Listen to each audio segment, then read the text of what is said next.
It's my pleasure to welcome you to Diplomatic Ties today. On the program today, we shall be looking at some elements of diplomacy around the global pandemic, COVID-19.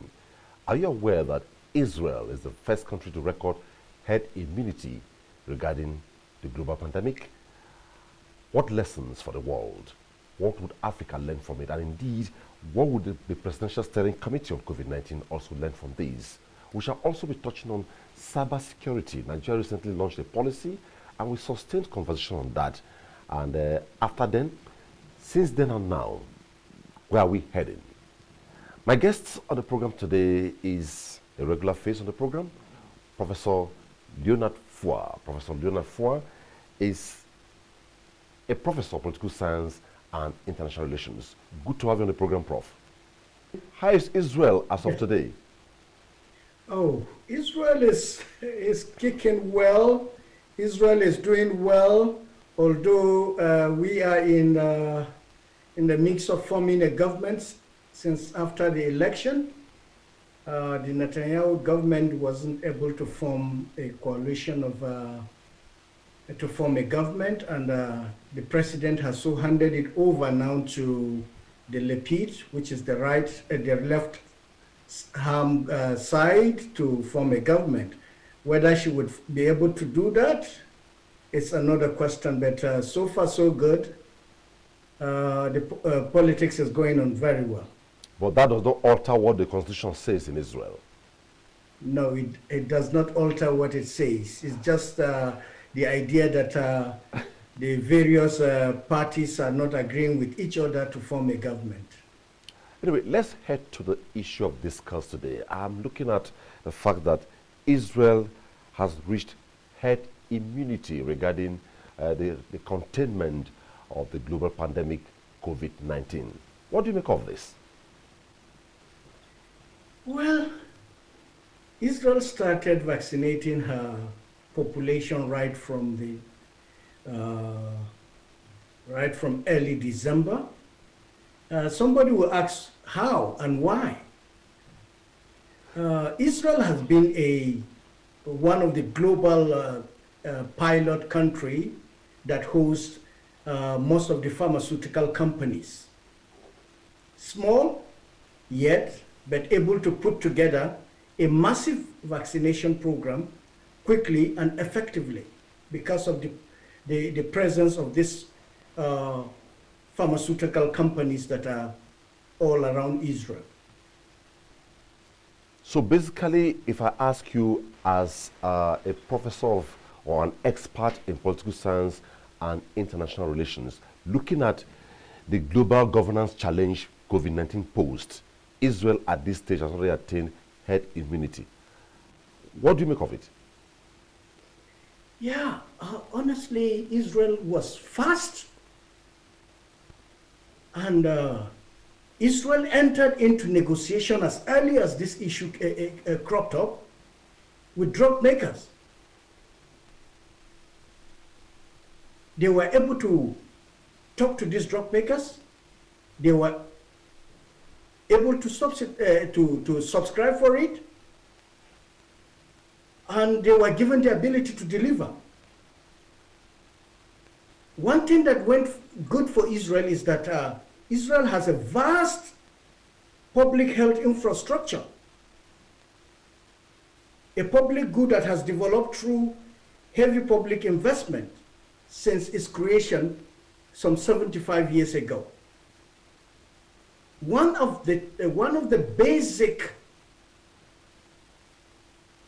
step that Israel took right from inspection of its independence in 1948 was to develop a massive public good infrastructure, particularly that which has to do with the health sector. Israel subscribed every year to its public health sector about 20 to 25% of its GDP, right from inception. Israel has the highest life expectancy today in the world as we're talking. You are talking about a retired professor at 70 in Nigeria. Israel is talking about 90 today. Why? Because its health sector is very, very massive. Israel has a single electronic medical record system which covers and insures almost every citizen. As I'm talking to you, I couldn't enter Israel without an insurance in health sector. Okay, Prof, from what you have said, quite intriguing and encouraging. And I ask, what lessons for Africa? And let's narrow down to Nigeria. The Presidential Task Force on COVID-19 is now with the designation, the Steering Committee on COVID-19. What lessons should we tap from Israel? Honestly, we should begin to think about our health sector, because the lifeline of every country is its health sector, and Israel has invested in that. That is one lesson that we must take. Secondly, I know that Nigeria is a very large country, and I know Africa is a very big continent, but it is within our reach. We have the resources, we have the manpower. Let me tell you the truth. Almost about 25% of the medical sector, the medical specialists in America today are from Nigeria. One thing that went for Israel is that right from the time they had the history of this pandemic of 1913 in the Spanish, whatever it is, Israel took and started understudying pandemics issue. And in most of their health institutions, they put in a serious effort in understanding pandemics. And so when this one came in, it was easy for them to adapt. A country like Nigeria with heavy manpower, with heavy medical specialists and experts, we should be able to put, like we did with I wouldn't say Nigeria didn't do well. We did well with the issue of Ebola. Yeah, we were able to do that. And if we had sustained our effort in expanding our strength, in developing procedures, in developing infrastructure to deal with pandemics, we wouldn't be in this problem today. So one of the basic lessons is to learn from history, go back, study some countries who have made it, like Israel, how did they do it, and push ahead from there. Okay, now from what is raging in the world today, the story of India is no news anymore, but thank God for global cooperation. World bodies are struggling to ensure that they assist India surmount the challenge right now. So far, so good, I must say, back in Nigeria, the daily cases are whittling down on a daily basis. But one would say, is there anything Israel could do maybe to come up with a global summit or a global conference or confab where they will sell what they did to the world, maybe to emulate? Yeah, let me tell you, let me be sincere to you. The global community is about partnership. Israel would not probably start suggesting for Nigeria what to do. A country that wants to survive, a country that wants to live, must think outside the box for itself. Relationship matters. Diplomacy is changing. You know that. Countries are leaning towards countries that are productive.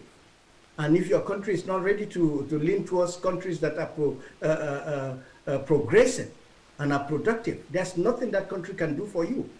Every country thinks about its own survival. And then the next thing is its closer friends. Israel has sent manpower, has sent a lot of effort now into India, as I'm talking to you now.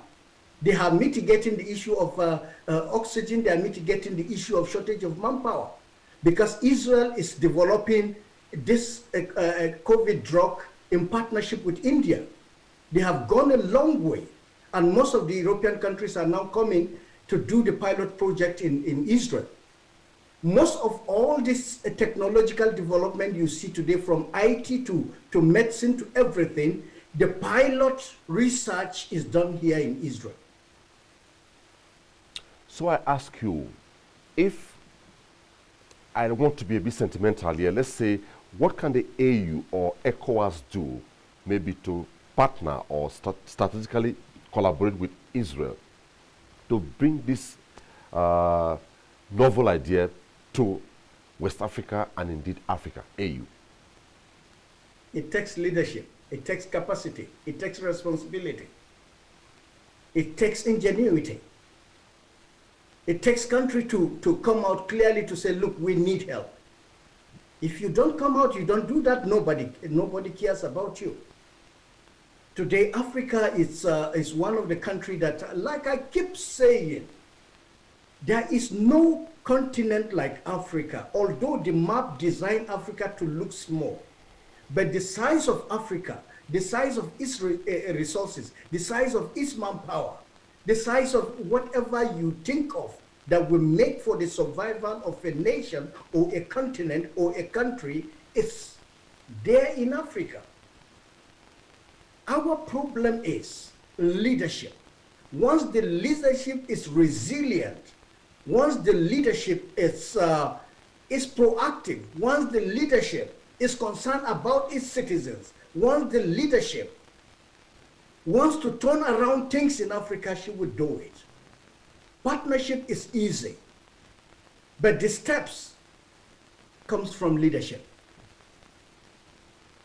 We have every ground to partner with people that are progressive. Okay, thank you, Prof. The last time I had a chat with you on this program, we looked at the cybersecurity policy of Nigeria. And you're in Israel and at the Institute of Cybersecurity in Tel Aviv. The question I ask is, so far from your assessment, the last time we spoke and now, do you think Nigeria is on track regarding that policy? I'm not sure because I'm not back there in Nigeria, but when we keep talking about this cyber, it is not something in a vacuum. It is something that a country with visibly and physically want to embark upon. What is this cybersecurity we have been talking about? It is about protecting our infrastructure,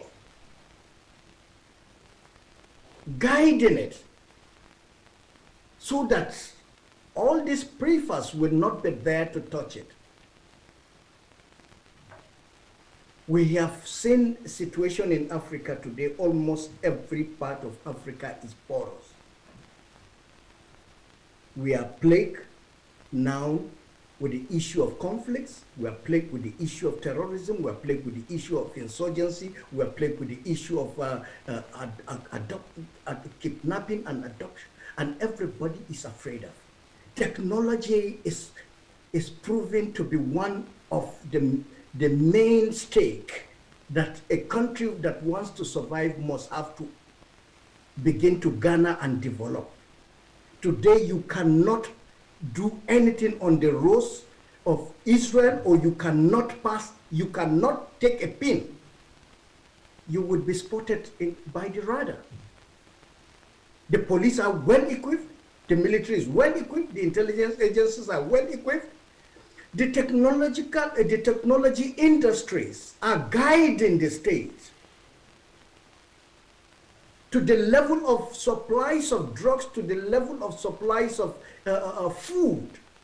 The drones have started doing it here. To the level of agriculture. Insecticides, water is provided using drones. Today, new weapons, new technology, new non-state actors have permeated the entire international environment.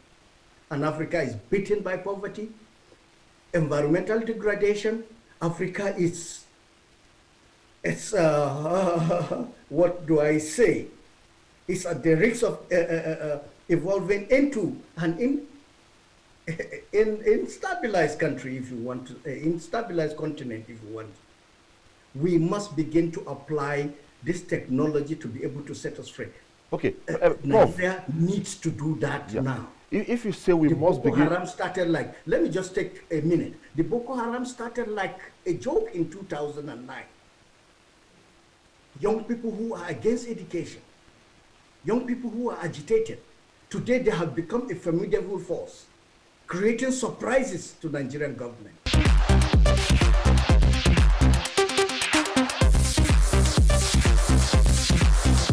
from what you have said, and I believe that as much as I know there's a leadership challenge in Africa, but that does not mean steps are not being taken to surmount it or to move on away from that.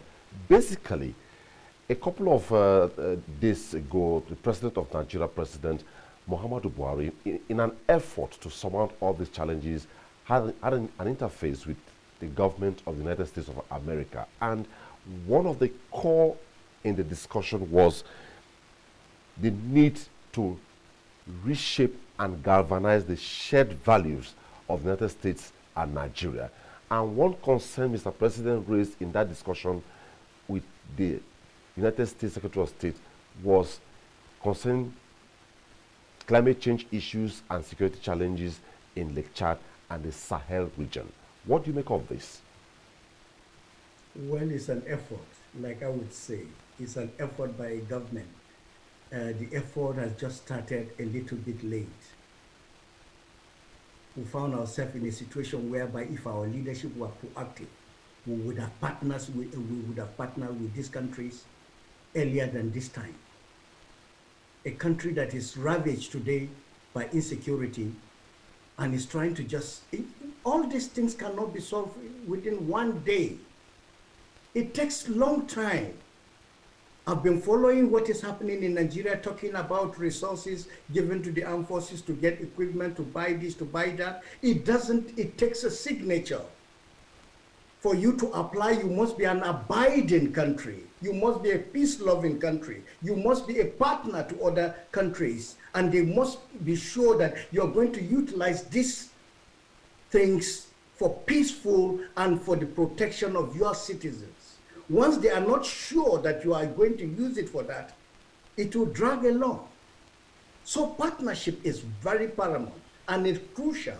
And then the transparency and accountability of government in doing this should not be questioned, because these equipments are killer equipments. And it cannot be given to somebody who is not ready to take responsibility.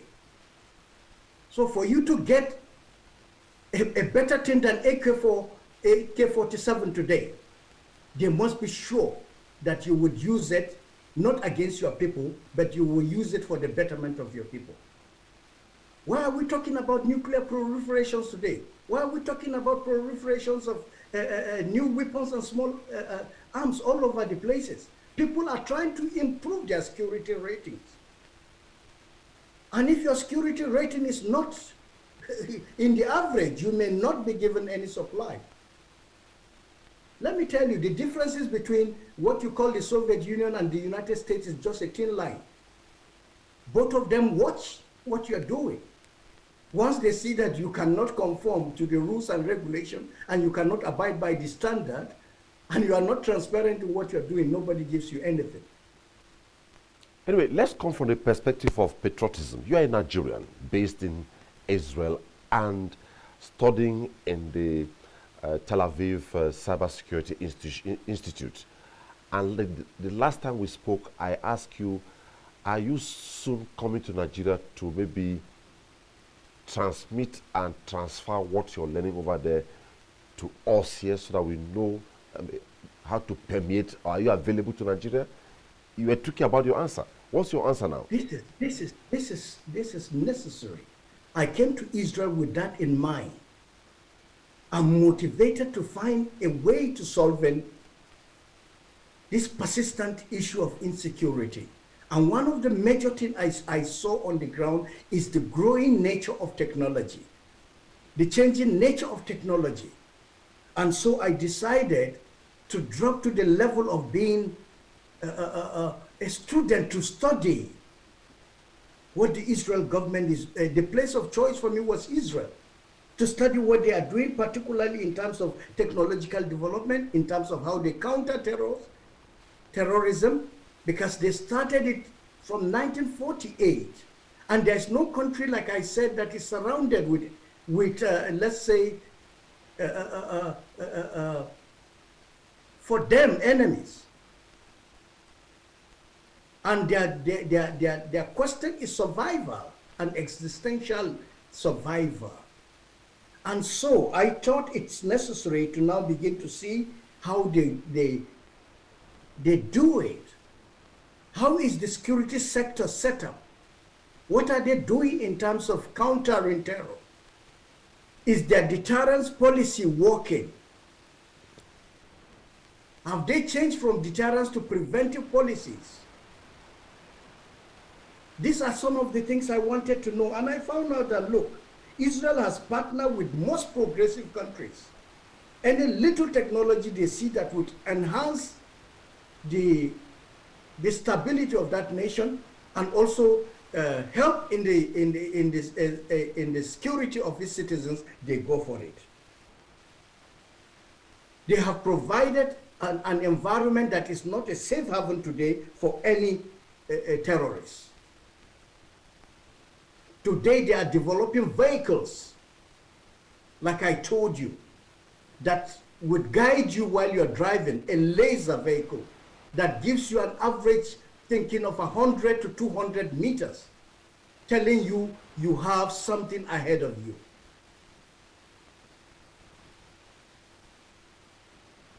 These are some of the things that motivated me to drop to the level of, look, going back to study.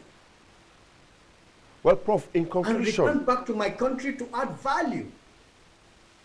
Somebody who asks, you are a professor since 2010 to this day. What are you looking for? I'm not satisfied.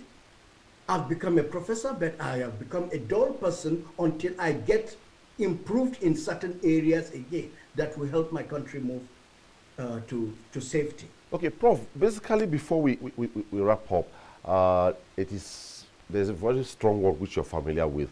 It is said that no matter the challenges, and in one of the stanzas of the first national anthem of Nigeria, it says, though tribe and tongue may differ, in brotherhood we stand.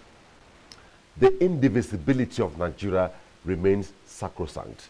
As much as we are challenged with what we are discussing here, hope is not lost. Where lies Yes. hope? What word of encouragement do you have for Nigerians and Nigeria?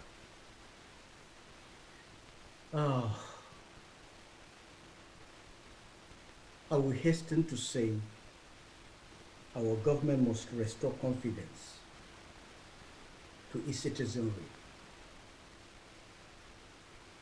transform our institutions to a more proactive institution in its processes.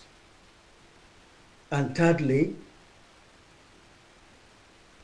join effort with the regional institutions and partner with countries that are progressive. Reduce the external dependence and stress that we're going through. Increase accountability and transparency in the way we do things. Our value chain must be enhanced. We must have to do away with ethnicity.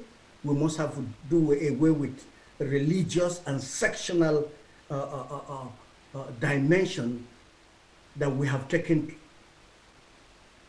hitherto, and return back to look at our value as a nation and national interests.